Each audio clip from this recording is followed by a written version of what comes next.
While we're talking single-digit temperatures here in Miami, they're talking 70s and 80s. Badgers are in South Florida enjoying those temperatures, but it's weird to say the weather could actually play a role in Saturday's Orange Bowl game since Wisconsin's used to colder temperatures. Right. Miami Hurricanes are used to that heat and humidity. One person who is not complaining about the weather this morning is our friend Melissa Kim, who is in South Florida with more. Good morning, Melissa.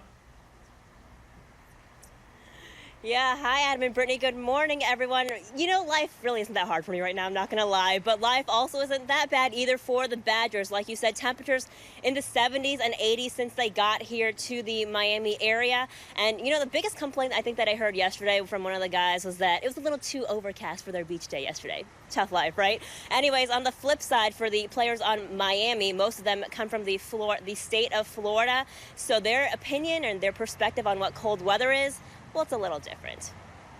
Ready, go, bam, bam. Good. Yeah, I'm definitely glad I'm here and not back home, that's for sure. Kind of lucky, but, I'm loving the weather down here. Now, I know you're a guy that's used to cold weather for the most part, but how nice is it to be in this weather right now? It's awesome.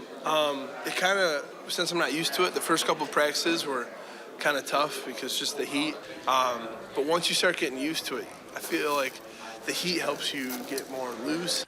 Dodge. Ready, go. Maybe like some pains you had up in Wisconsin were due to the cold. You get down here, you don't feel like an ankle or anything like that. Your hips are more flexible. There's definitely some truth in playing football in the heat and on how well you can move. What's the coldest game you think you've ever played in? I'm not even sure. Maybe Charlotte or El Paso. It was only like 30 when we left, so when we get back from break, it'll be a little cold for us. I played in a bowl game in Texas, so that was the coldest I've ever been, and that was very cold. I checked the weather in Madison this morning. It was like 6 below zero. How nice is it, honestly, to kind of be in this weather and not having to deal with the Madison temperatures right now? I don't think anyone's complaining about that for sure. Can you imagine playing in something like that? Once I'm hot, once I'm playing football, I don't feel nothing. My adrenaline run. I ain't worried about no cold weather or nothing. So, I really don't care for the weather that much. Yeah, you heard it, Charlotte and El Paso, some of the coldest places that they've played. Now, coming up today, we're hearing from the Wisconsin defense and the Miami offense. Now, Miami offensive coordinator Thomas Brown should be somebody familiar to some hardcore Badger fans. He was actually the running backs coach under Gary Anderson and coached Melvin Gordon and Corey Clement in the 2015 Outback Bowl when they beat Auburn. Now, you heard Chad Thomas say there earlier that, weather doesn't really matter at all. It's really, once you hit the field, it shouldn't matter if it's 100 degrees or if it's snowing. But one thing we haven't heard a lot of so far is trash talking any bulletin board material from either one of these teams. But I did hear from one Miami defensive player yesterday, guys, and he had, I'm going to call them fighting words. I'm not going to say it's anything, any bulletin board material or anything, but some fighting words. We'll have that coming up in the next half hour. But for now, back to you. Melissa, if you can, just enjoy that umbrella drink by the poolside here over the next half hour, and we'll see you after that. I'm sending you lots of warm thoughts. Don't worry. We appreciate it. Thank you.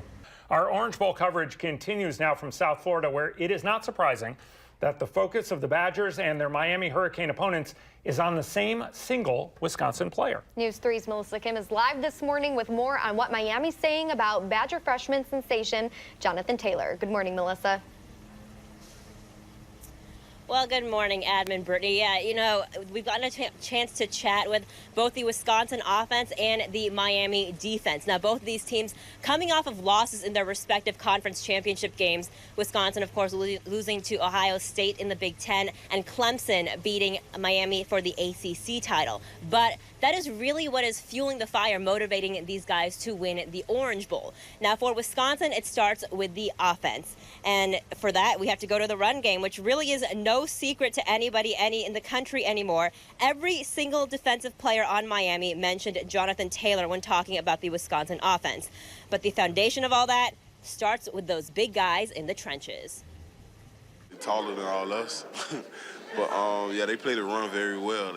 That's what they pride the team on. That's how they offense, move the ball. I think we do have a pride in what we do and how we do it as far as the way we play and how we present ourselves. They're big. They pride themselves on being physical, but they haven't met us yet.